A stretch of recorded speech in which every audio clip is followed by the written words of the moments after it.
তো ফাইনালি আমি আমার জামাটা কিন্তু বানিয়ে ফেলেছি। তো কিভাবে বানালাম পুরো টিউটোরিয়াল আজকে তোমাদেরকে দেখাবো। আসসালামু আলাইকুম, কেমন আছেন সবাই? আশা করছি সবাই অনেক অনেক ভালো আছেন। এই কাপড়টা আমি নিয়েছি, অনেকে আমাকে ইনবক্স করেছো, এটা হচ্ছে ঝিনুক পেজ থেকে নিয়েছি। পেজের লিংক আমি ডিসক্রিপশনে দিয়ে দিব অথবা কমেন্টে আমি দিয়ে দিব তাদের পেজের লিংক। ওখান থেকে হচ্ছে তাদেরকে মেসেজ দিতে হবে, আমাকে মেসেজ দিয়ে কোনো লাভ নাই। আর এই 20,000 টাকার ড্রেসটা আমি মাত্র মাত্র মাত্র মানে বলতে গেলে একদম পানির দামে বানাইছি। ঝিনুক পেজে রিজনেবল দামে তোমরা অনেক সুন্দর সুন্দর গজ কাপড় পেয়ে যাবে। এছাড়াও তোমরা আরো অ্যাকসেসরিজ পেয়ে যাবে তাদের পেজের লিংক ডিসক্রিপশনে।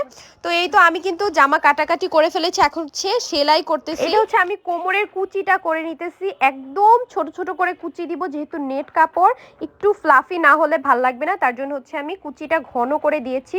আর এখানে ওভারঅল আমি কাপড় নিয়েছি 6 গজ, নেটের কাপড়টা আমি 6 গজ নিয়েছি ওড়না সহ, প্লাস হচ্ছে যে ফলসের কাপড়টা নিয়েছি ওইটা 5 গজ নিয়েছি। এটা চাইলে তোমরা আরো কম কাপড় দিয়েও কিন্তু বানাতে পারো, এটা আসলে তোমাদের উপর ডিপেন্ড করে। 3 গজ দিয়েও কিন্তু খুব সুন্দর গাউন বানানো যায়। যারা একটু ফ্লাফি চাও, যারা একটু ঘের বাড়িয়ে দিতে চাও, তাদের ক্ষেত্রে কাপড়টা একটু বাড়িয়ে নিতে হবে। গলাটা কিন্তু আমি একটু ঢেউ ঢেউ ডিজাইন দিয়েছি, ডিজাইনটা খুবই খুবই সুন্দর আর খুবই ইউনিক। গলাতে কিন্তু আমি পার্ল বসাবো পরে, আগে গলার কাজ শেষ করে নেই। এখন আমি যেই সিল্কের ফলসটা দিয়েছি সেই সিল্কের ফলসটা হচ্ছে আমি মোটা মোটা কুচি দিব, মানে কুচিটা হবে 1 ইঞ্চি করে পাশ করে।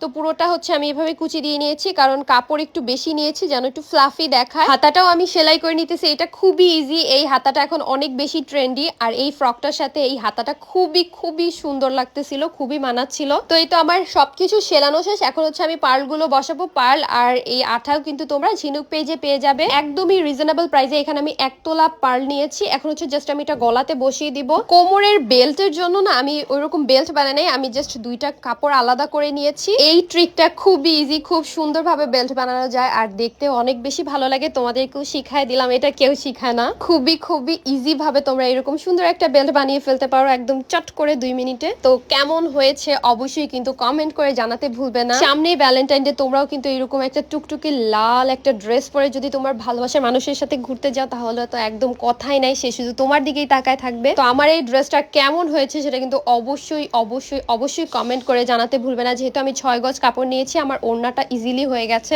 আর দেখো কত সুন্দর হয়েছে ওভারঅল, মানে হাতাটাও কিন্তু খুব সুন্দর হয়েছে। এই হাতাটা বানানো খুবই খুবই ইজি, তোমাদেরকে তো দেখিয়ে দিলাম। আর আমি খুব লং করে একটা ওড়নাও পরেছি। এই সব কিছু কিন্তু তোমরা ঝিনুক পেজ থেকেই পেয়ে যাবে, তাদের পেজের লিংক ডিসক্রিপশনে দিয়ে দিব। আমি আবারও বলে নিতেছি, আমাকে প্লিজ কেউ ইনবক্স করেন না, কারণ অনেকেই আমাকে ইনবক্স করেন, বাট ইনবক্স করে লাভ নাই। তোমরা যারা এই কাপড়টা কিনতে চাও তারা কিন্তু ঝিনুক পেজ ইনবক্স করবে। আজকের মতো এই পর্যন্ত, সবাই অনেক ভালো থাকবে, সুস্থ থাকবে, আর অবশ্যই কমেন্ট করে জানাবে ড্রেসটা কেমন হয়েছে।